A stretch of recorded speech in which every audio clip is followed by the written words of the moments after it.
Do you want to start playing TFT set 4.5 but you are not familiarized with the new champions and new style to play?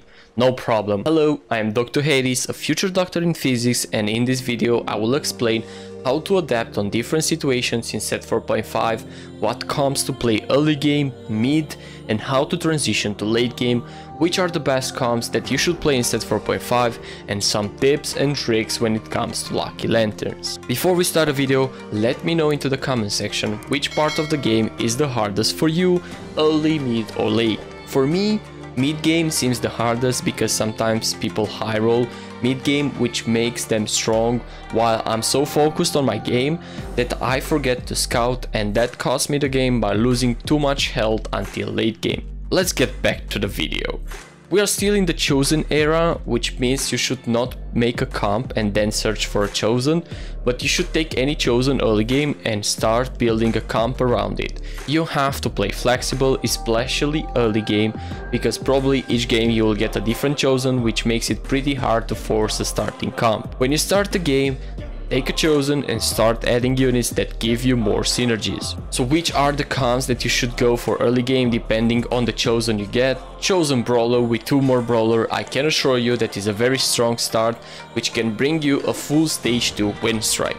Another one should be chosen Vanguard. Now that Vanguards get also magic resist, that makes them very strong early game, and with the 4 Vanguard start you can be almost unbeatable, taking in consideration also the CC the Vanguards do. Some honorable mentions of course are chosen Cultist, chosen Warlord, chosen Mystic, and of course chosen Duelist. Any other chosen can be used if you can build a good team around that chosen.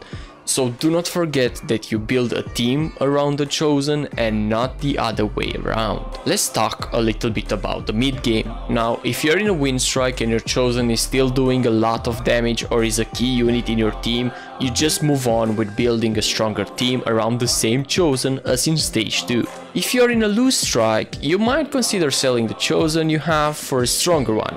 If you're lucky to get the same synergy but just a higher tier cost unit, of course you buy it and continue the game. If not, just buy a chosen that is strong and rebuild a little bit your team. Good chosens here would be Mystic Janna, Brawler or Warlord Fi, Vanguard Braum, which can become unkillable, and probably any tier 3 unit chosen will make your team pretty powerful until the late game. At this point we should prepare our transition to late game. At 4.5 to 4.7 you should get level 8, and at the beginning of 4.7 you should sell your chosen, and now as a level 8 you get a big chance to get a 4 cost chosen. Find one that suits you and rebuild your team around him. Honorable mentions here are Mage, Aurelian Soul, Executioner or Divine Kale, Executioner Zaya, Olaf and Shen. If you're enjoying the video, please give it a like and subscribe to the channel to make a future doctor in physics happy. Now you kind of have an idea on how to play the game early, mid and late game, but which are the best comps you should play right now?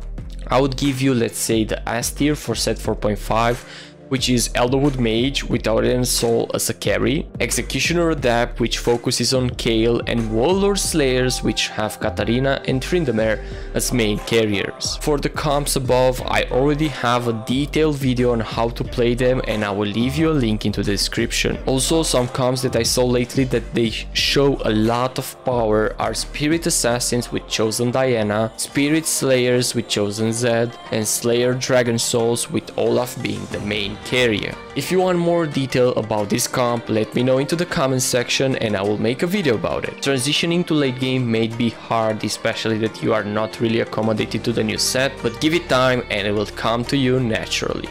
If you're a beginner, just make sure you try playing 1 or 2 comps and learn how to play them. In this patch probably Elderwood Mage would be a very good choice, as you can either get Elder or Mage chosen and you can roll the other units. Just master a comp and that will help you climb into the ladder.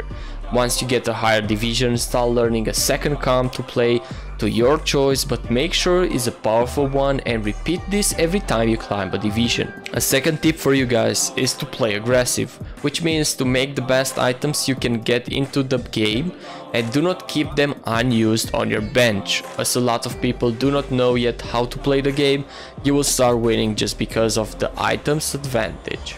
Coming with our last part of this video, which is tips and tricks on lucky lanterns, and I'm talking about the items you can get from that, which could be rolling dice. This item you should keep it until late game and use it only when you're sure about the comp you want to use, or you can also use it very early game to make sure you freestar a certain champion. Mid game I do not recommend using it because you might end up selling that champion into late game, so practically use it for nothing. Use it mid game only when you're desperate, like in a big lose strike and you need some units to get your board stronger. The Reforger, which you can use to get different items, this is the worst you can get. Do not use it only if you have to, and on items that you are certain that do not fit in your comp. Any other item could be better. Lucky lanterns were introduced in order to make the player adapt even more on the spot, so make sure you think before using these advantages. Okay guys, if you implement all these ideas, your placements will improve. This of course do not guarantees you top 4, but gives you a hard chance to get one. Learning how to play a comp is definitely a good way to control the game, because you already know which are the weaknesses and the strongs, and so you can adapt your team according to your enemies. If you enjoyed the video, please give it a like, make a future doctor in physics happy by subscribing to the channel, and until next time, stay in school and play TFT. Bye.